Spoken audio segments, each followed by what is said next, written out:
So it's a lot of stuff that needs to be actually prepared. And ICT, it's absolutely embedded and it's central to everything that we actually do in terms of technological advancement and development. Because modeling, simulation, transmission, calculation, control, all that is part and parcel of the ICT. It's not just the administrative functions of ICT. So the market is changing as well in terms of, if you look at the pipeline coming through the schools, what are the expectations of the kids coming from the schools, and how do we energize and actually grow that level of expectation to take us to the next stage? What role the colleges should play in there?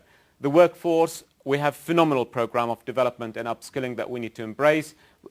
Quick, just-in-time delivery, recognized and incremental. And of course, there is the employer requirement in terms of providing all this sort of support. So what role could colleges play in the future? I think in the emerging technologies, we talked about mobile technologies, but tell me how many actually classrooms interact with mobile technologies with their students in a collaborative and open learning manner? Hands up. Right, that's the answer. So I think we need to think about that quite seriously, not just talk about it in presentations. We actually think about strategies to intrigue, to interact, and JISC is in a pole position to address some of these things. Fantastic research we've done, and we can actually push, and we have phenomenal research background in the open innovation that we could translate back into the classroom and take advantage of that.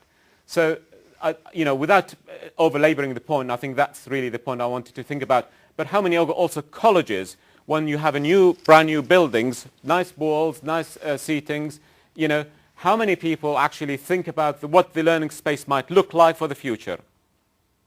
If you can't visit the US, then perhaps you can have a look at some of the MIT development. Again, I was absolutely amazed to see some of the developments I saw a couple of weeks ago in Abu Dhabi in some of the centers for advanced technology development. These technical colleges, they are not universities, technical colleges, and how they approach the learning space to exercise all the sensory systems of the learner, to tap into the various learning styles of the individuals. I'm not an educationalist really, I'm an industrialist, but I know I know how to learn, and my learning style is different from everybody here, and every individual has a different learning style. How do you actually maximize that potential for the individual? Culture is an issue for me. We just taken over this Reading College in Berkshire, and you talk to the academics and the lecturers, they all sort of, it's not my job, it's somebody else's job, and all that sort of crap.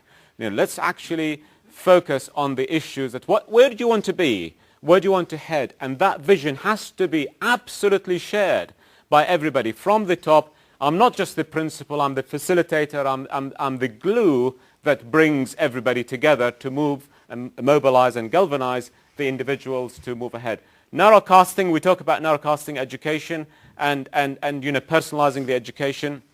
How many colleges actually looked into the data mining, linking the CRM system to learners as well as to companies to be able to have that interlink in terms of, this is a key problem at Dell. Can I share that problem with my students? Can I actually turn this into a problem-solving exercise where I can actually provide some solutions to the company? Think about these sort of opportunities. So there are challenges here for the technical college of the future, but I think this college here particularly has a phenomenal opportunity to achieve from what I read about it and from what I heard this morning. So looking at the needs, we need to address some of these aspects which I already sort of covered in my discussion, so I'm not going to elaborate on those any further. But some of the barriers, I think it is important to turn some of these barriers into opportunities. Looking at the mixed economy sort of approach is a real opportunity for colleges. The light sort of touch inspection, what does that actually mean to me as an institution, as an individual, as a learner? And I think we need to look at that and turn it to incremental, to an enhancement process rather than a sort of an audit trail process. And I think that's a fundamental shift in the mindset of our governors, of our political leaders, and indeed of us as teachers and professionals. again, looking at the records, now every student will have a record associated with him or her, and how do you actually manage that in the context of personalized learning? So there is an opportunity that you could turn around here in terms of leveraging some of these chores, perhaps, into sort of clear opportunities. Sounds 1990s crap, but you can actually think about it in the context of real opportunities. But innovation, and a real plea here, when I look at every strategy in colleges, the colleges I'm associated with, and there are medium-sized colleges, and some of them are in the top, but innovation and professionalism doesn't seem to appear as part and parcel of the real ethos and real feeling of the institution. We need that to be a key driver, a central piece because that innovation will drive the entrepreneurism, will drive everything behind the institution. So there is a new role for colleges. All that stuff here in terms of moving into the modern world needs to happen, but you need to get your house in order basically before moving into that sort of facilitating role, a knowledge transfer center, not an educational center. So it's different characteristics here that need to be embraced.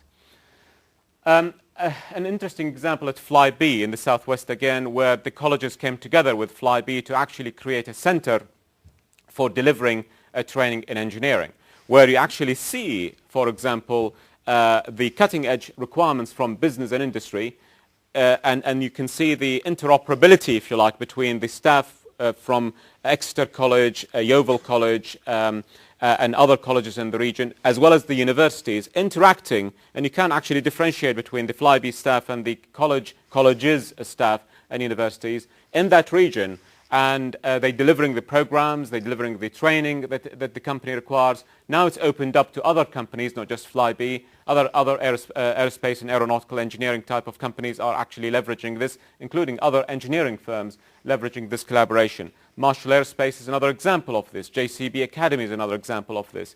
So I think you've got an opportunity here with Dell and other technology-based companies to develop a form of, it doesn't have to be bricks and mortar, but could be a form of a virtual development. I mentioned the word knowledge and technology transfer. It needs to be a raison d'etre of really all the colleges in the future. And I think